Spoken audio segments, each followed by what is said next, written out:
Welcome to Chapter by Chapter. I'm your host, Brian Thomas Kropp, and I believe that stories have a tremendous power for good, and so I write them, and I enjoy sharing them with you. The way this show rolls is that in just a moment, we will hear from a chapter out of a book that I've written. In this case, it is Shell Game. And then on the other side of that chapter, kind of go into a little bit behind the scenes info of how the story is written or how to write books generally, or at least the struggle that I'm having in growing as a writer who writes books. I guess you could put it that way. So that's coming up.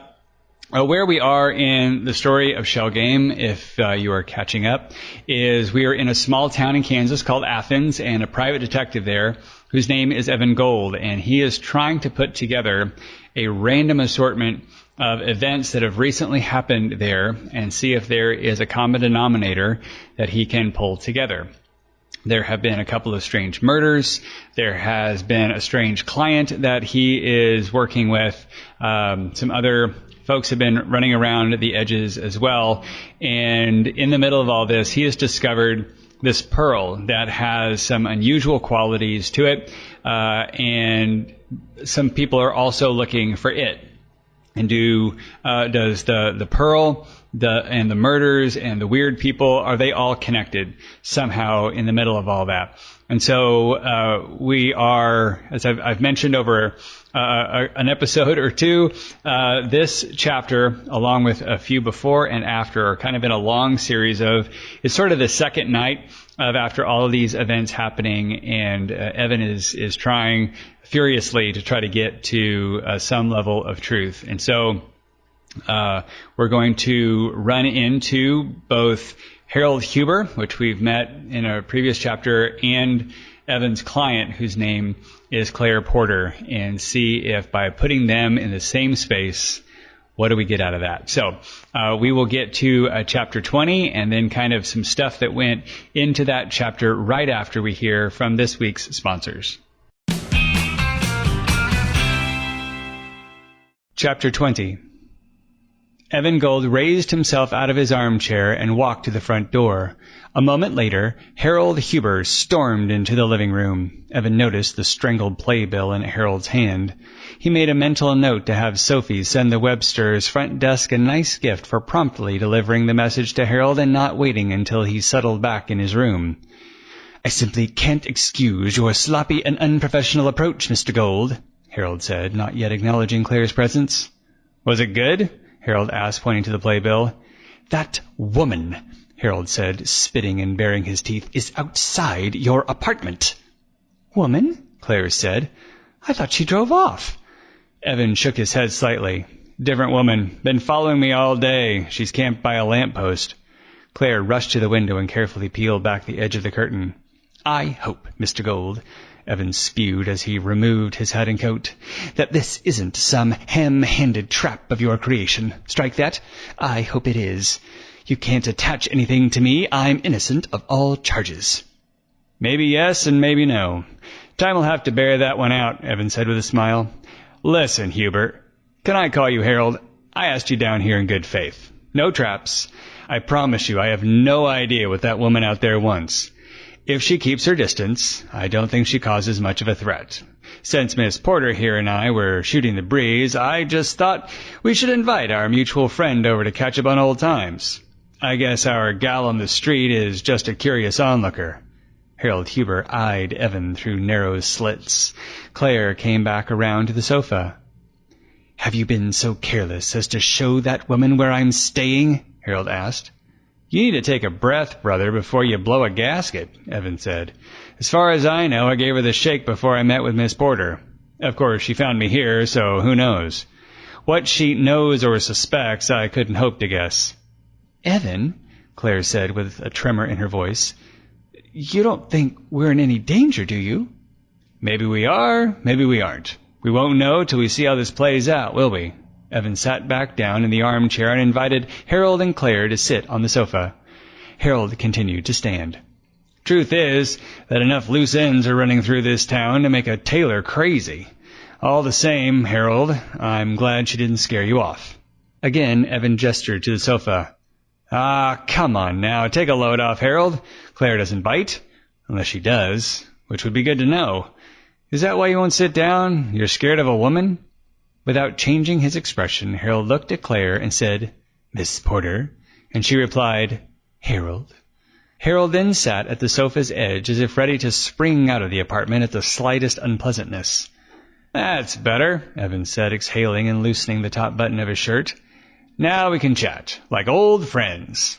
Evan rested his right ankle on his left knee and leaned back into the armchair. We were just discussing, Claire and I, your offer of $10,000 for this pearl. Harold's face relaxed considerably, allowing a smile to stretch across his face. That's good, he said. Let all things out into the open, so all the cards are out on the table, as it were. My thoughts exactly, Evan said. How soon can you get the money together? Now, Harold said, stroking the hat in his lap. Cash? Evan asked. Harold chuckled to himself. Believe me, Mr. Gold, cash is the only method for transactions like these. If you start involving the banks, the government starts to get curious. I'm sure you can appreciate that my employer would like as little snooping into his affairs as possible. Uh-huh, Evan said, rubbing the stubble of his cheek with the back of his right hand. So if I have the pearl on me, he held his arms out wide, in this very apartment and handed it over to you, you could put 10,000 smackers in my palm.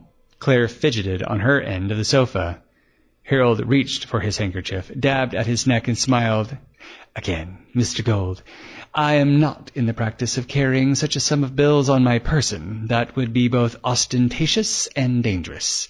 However, I could hand over such a sum to you as early as, say, 10 o'clock tomorrow morning. Claire turned her head suddenly to Evan and moved as if to speak, but then stopped. Yes, Claire? Evan asked. I didn't mean to cut you out of the conversation. If you have something to say, please feel free. She shifted her eyes from Evan to Harold and back again. It seemed to Evan like it caused her actual pain to form the words. I don't have the pearl on me, Claire said eventually. Not at the moment, anyway. How soon can you get possession of it, dear? Harold asked, turning his knees to face Claire for the first time. A week? She shrugged. Maybe less. There's been a slight complication in locating it. Harold stood up suddenly and paced to the back of the sofa. This is unacceptable. He stamped his foot like a real-life Rumpelstiltskin. Unacceptable, he repeated. Where is the pearl right now? Our patience is wearing thin. Claire held her hands up to calm down the situation. She said, Jason, Mr. Charles was to pick it up. I don't know if he did or didn't. If he didn't, it's still out there on the loose. If he did, it's likely hidden where you and I will have difficulty finding it. Harold stamped his foot again and paced the length of the room twice. Then Harold grabbed the back of the sofa and put his face down at the level of Claire's. What will it take to find it? He hissed. Claire only shrugged and looked to Evan for help. Harold sputtered, Of all the impertinence! 2 people are already dead because of me. Because of this. I don't know what I would do if I were the cause of another man's death. Claire began to cry. But a whole week? Harold asked. Have you seen this town? It's the size of a postage stamp. Why a whole week? Then a new thought hit him. Unless you're trying to stall. Are you trying to stall? Yes, but not for why you think. Look, maybe not a whole week, Claire adjusted. Then she looked at Harold and pressed her eyebrows together before she spoke. Are you buying the pearl for yourself or for... Harold grimaced briefly. Claire began to wring her hands and paced a few times in front of the fireplace. Then she stopped suddenly and looked at Harold. Are you working with him again? Harold held out his hands in a helpless gesture. What else could I do? I know I can't run fast enough or far enough, and I certainly wouldn't want to be caught by him with it in my possession. He took a step closer to her. But that raises an interesting point, my dear. Why are you working through Mr. Gold here to sell it to him so eagerly? Claire turned away so that her back was to both of them. She began to sob lightly. I'm afraid. I hate to admit it, but I am. I'm terrified. I just want it out of my life. I thought I could get away with it. I thought if I had all the details covered. We even had a buyer lined up, but then Jason and I were separated for a couple of days, and when I located him, I couldn't get a straight answer, so I hired Mr. Silver. I thought maybe he'd scare the truth out of Jason. But now he's dead, and I still don't have the pearl, and... She sobbed even more. I'm scared for my life. Then she gave herself over to her emotions, and Evan stood to pass her his handkerchief. She took it, dabbed her eyes, and did what she could to gather herself before turning back around. Harold asked, "So, who do you imagine killed Mr. Charles?" Claire looked coolly at the man in the brown suit. Then she raised her hand and covered her right eye. The color dropped out of Harold's skin. "So, you think he's in town?" Harold asked with an emphasis on the word he's. Claire shrugged. "I don't know for sure. But you're here. You're working for him. And she's out there," Claire said, pointing to the window. "It can't be good. If he's not in town yet, I assume he will be soon. You know how it is with him. You know how much he enjoys the shadows. That is, at the end of the day, only a small trifle of an issue. He sends out his employees like messenger birds to do his bidding for something like this, while he sits and plots. I don't think he would show up here unless..." Harold's voice trailed off. "What difference does it make anyway?" Claire moaned. "My life is marked for death so long as he doesn't have the pearl." Evan said, "Say, I'm enjoying this hush-hush thing you two have going on here. Normally, I gotta throw down 4 bits for this kind of show at the Bijou, but I gotta say, I'm a little in the dark. If I'm gonna help you locate this pearl, and it sounds like finding it is important to a particular group of persons, I think I should know who or what we're dealing with." Harold and Claire looked at each other for a moment before Harold said, "It might. It might at that. It would certainly make a difference to Miss Porter and me." "And the woman outside," Claire said. Harold nodded. "And her." "Well," Evan smiled and clasped his hands together, "now we're getting somewhere. Perhaps we can..." His sentence was broken by knocking at the front door. All 3 heads snapped in the door's direction and wondered what kind of omen this could mean.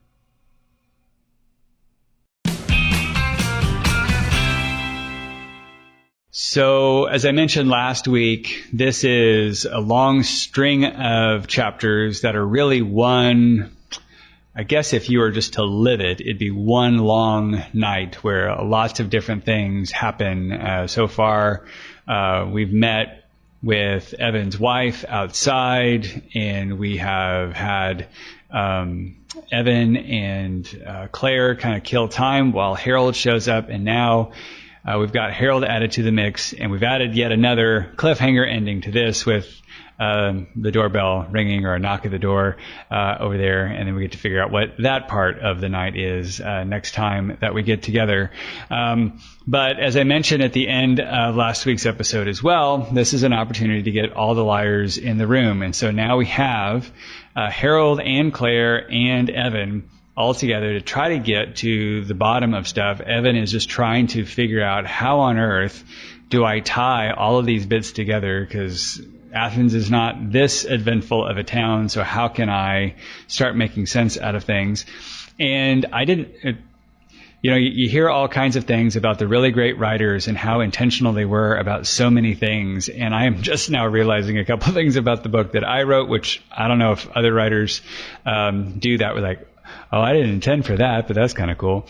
And one of them is, generally speaking, Claire tries to avoid telling the truth, if at all possible. She's very cagey and uses a lot of emotional manipulation to keep the truth from coming out of her face. And then you have Harold, who also seems kind of dodgy, but he seems to be very forthcoming and says a lot of things that are true, but still there's a level of you're just slimy and smarmy and we don't like you. So having him kind of tell the truth to Evan and have Claire act like she's telling the truth, but maybe she is and maybe she isn't, or what kernels of truth is she letting go by holding on to a whole bag full of them? I don't know. But it's kind of fun. You've got the detective, and then you're sort of playing that old game of you're trapped in a room with two doors, and you've got one person who will always tell you the truth and one person who will always tell you a lie, and which one do you ask, and which question to get out of the room, kind of thing. That's sort of where Harold is, and letting them run. Just, let's see what the dynamic of putting the two of them in the room together, what kind of benefits is that gonna give me? And so that's kind of fun. I was remembering as I was re-listening to this and seeing that happen, that in a lot of stories, you end up with a hero, and then around that hero, there are kind of characters that are aimed in one direction, and that each one of those characters is a part of the hero's character. The hero is sort of a mix of all these things, and then you've got this cavalcade of characters around them that is kind of one aspect of the hero's personality. So in this, you do have the truth teller and the liar, and then you've got the detective who is doing both too. He's not always telling the truth so that he can get out of the people the information, but he's also often telling the truth and trying to shoot straight with people. So he's doing both. He's watching both of these play out, and that's just kind of a fun dynamic as trying to keep the conflict and the story moving forward. There's also the interesting bit that my daughter liked out of this story, which was, this is the first time this happens, but it's not the last time, where somebody talking about this mysterious other person to I guess indicate that they're out there, they will cover their right eye with their hand. And so we ended up, she and I, just kind of wandering around the house periodically and just look at each other mysteriously and cover one eye and just kind of creep each other out. But this kind of gets into, how do you introduce a villain? This character, the guy that we're covering our eyes for, he is, in a sense, he's one of the reasons that I wrote Showdown in the Yukon, part 1 of this series, and then the driver for the rest of the books. And so he was barely mentioned in Showdown in the Yukon, easily forgettable moment in the whole story, but I needed it there to set up this.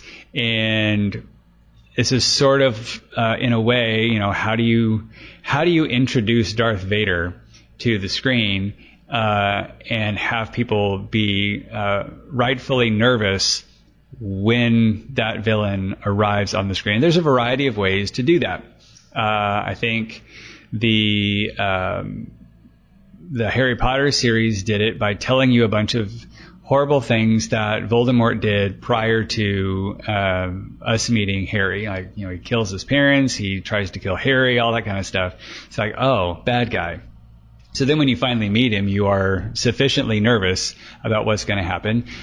In Star Wars, as soon as you see that costume of Darth Vader with the iron lung breathing sounds and the all black costume and all that stuff, you just get the feeling of you're not a good guy.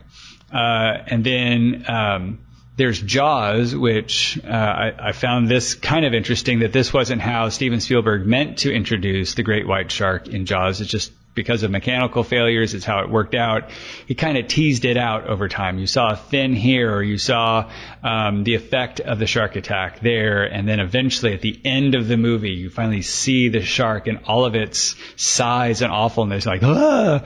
But you've kind of been building up tension about how bad is this shark going to be. And that's kind of the effect that I'm going for here.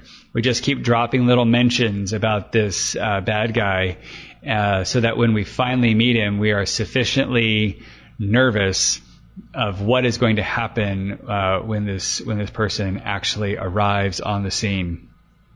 And one of the ways, not only with the creepy covering the eyes thing, but then as these two talk about him, both Harold and Claire, they're both scared of him and nervous about him, and we've got to, I'm trying to protect myself, but I don't want him hunting me anymore. And so hopefully this is setting up enough tension that when this person arrives, there's a level of, you're a bad guy, because I don't have costuming that I can introduce with the book. You just kind of, you invent what you can invent, and somehow I'm trying to pull that off. So you can let me know how well that goes.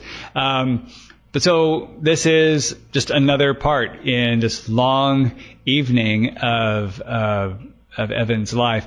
There's if this was a comedy, this is what this would remind me of. Is there's an old improvisational, I guess, skit game thing. I can't remember the name of it, but let's call it The Party, where someone's at a party and then all the other actors in the scene have been given either a character trait or a goal or something.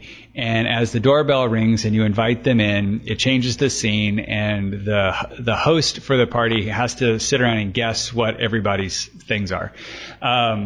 So that's kind of what this is. Like, there's just always somebody else coming to the door, and eventually I think it's going to reach critical mass, and we're going to figure out how to move on past the apartment onto something else. But that's where we're kind of left with, is who is at the door now that Claire and Harold are in the room. Who else could there possibly be? So I hope you tune in next week as we find out who is behind that door. And between now and then, if you could go over to Amazon.com, if you have read Shell Game, and leave it a rating and review, that would be helpful. You could also leave this show a rating and review at wherever you are listening to the podcast. Also, I think I've mentioned this a couple of times, and I'll leave a thing in the show notes as well. But one of the ways that I have been able to write the books that I've written, for better or worse, while having a full-time job, while being a parent and a husband and all those things, has been through planning. And so one of the ways that it's been helpful to me is to get with either a quarterly plan, monthly, weekly, and daily plan to figure out what can I actually get done and when, because I have found that I can get a lot more accomplished when I have a plan for how I'm going to get it all done. And when I don't have a plan, I usually leave the day feeling either stressed out or like I didn't accomplish much. And so for that, I've put together some quarterly plans that you can go purchase at Amazon.com. It's under my pseudonym, Paul Christopher, but you can swing over there, pick them up. They're hardcover. They're about 7 inches by 10 inches, and they will last you for a full 3 months. And you can get those plans together. I'll put that link there in the show notes, but I hope you have opportunity to check those out as well. And that's where we're going to leave it. So until we meet again next time, I hope you have a great week.